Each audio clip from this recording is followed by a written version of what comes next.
Quand j'étais enfant, ma grand-mère me disait toujours « Il n'y a rien que tu ne puisses être, il n'y a rien que tu ne puisses faire, il n'y a rien que tu ne puisses avoir. » Mais n'oublie jamais que ce que tu seras, qui tu seras et comment tu le seras, c'est à toi de le décider car tu es unique. Fais-toi confiance, le reste suivra. Enfant, j'ai détesté l'école. Jusqu'à mes 16 ans, je ne savais pas grand-chose. Je n'étais pas doué en quoi que ce soit. Je n'avais pas un bon comportement, rien ne m'intéressait, rien ne m'excitait. Je n'avais pas beaucoup d'amis, je faisais du surplace. Sur le papier, je n'avais aucune chance de m'en sortir, mais je ne m'en rendais pas vraiment compte. Alors, je passais mes journées à ne rien faire, allongé sur mon lit, regardant le plafond en écoutant la radio. La radio, comme c'était beau.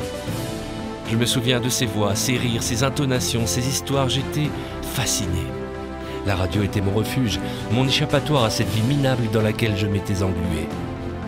Dès que j'allumais le vieux transistor de ma mère, le temps s'arrêtait comme suspendu.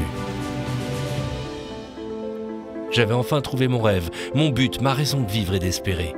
Je le sentais au fond de moi, dans mon ventre, dans ma tête, c'était devenu une évidence. J'ai respiré, mangé, dormi avec cette envie. Je ne pensais plus qu'à ça, je ne vivais plus que pour ça. L'inconvénient quand tu habites en banlieue et que tu ne connais personne, et encore moins dans cet univers, le problème c'est par où commencer.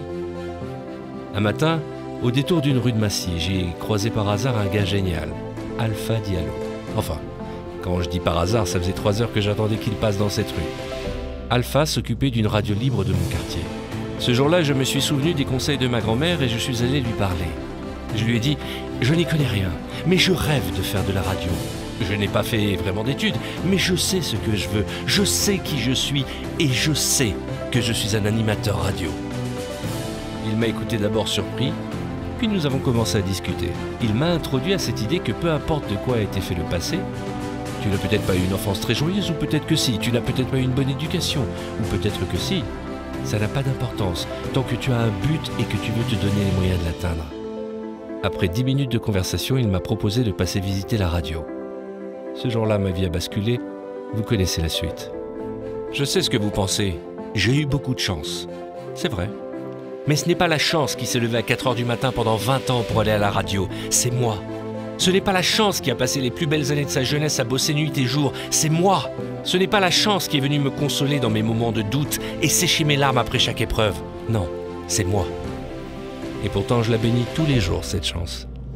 Si la chance, l'opportunité ou le hasard de la vie t'ouvre une porte, alors n'hésite pas à mettre ton pied pour qu'elle ne se referme pas. Ou mieux encore, défonce-la, cette porte.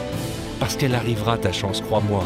Et ce jour-là, quand elle sera en face de toi, prépare-toi à lui dire « Je suis prêt à aller au bout de mes rêves. Je suis prêt à tout sacrifier pour qu'ils se réalisent. Je suis prêt à travailler comme un dingue et toute ma vie s'il le faut, sans jamais abandonner. Je suis prêt. Je suis prêt. » Et même si la montagne que tu affronteras est difficile à gravir, crois-moi, arriver en haut, la vue y est vertigineuse et sublime. Alors si tu veux que ta vie se déroule comme prévu, commence dès maintenant à l'imaginer telle que tu veux qu'elle soit et passe à l'action. Et si en te regardant dans le miroir, tu n'aimes pas où tu es, pas de panique, c'est juste une étape. Tu n'aimes pas comment tu te sens en ce moment, sèche tes larmes, ce n'est qu'une étape. Ne dévie pas, ne perds pas ton temps, ne sois pas frustré ni aigri et fais-toi confiance. Tu ne peux pas juger ta vie en fonction d'où tu te trouves en ce moment même. Parce que l'endroit où tu te trouves va changer, ce qui t'inquiète va changer, ce qui te fait peur va changer. Crois-moi, très bientôt tu regarderas le passé en te moquant de toutes ces choses qui t'empêchaient de dormir. Tout ce que tu dois faire pour gagner cette bataille, c'est rester sur le bon chemin et choisir la bonne montagne, ta montagne. Et peu importe la trace que tu laisseras derrière toi, essaye d'en laisser une, avec toute la rage, le cœur, la passion, la foi, la volonté que tu peux y mettre. Alors Alpha, si tu m'écoutes, merci.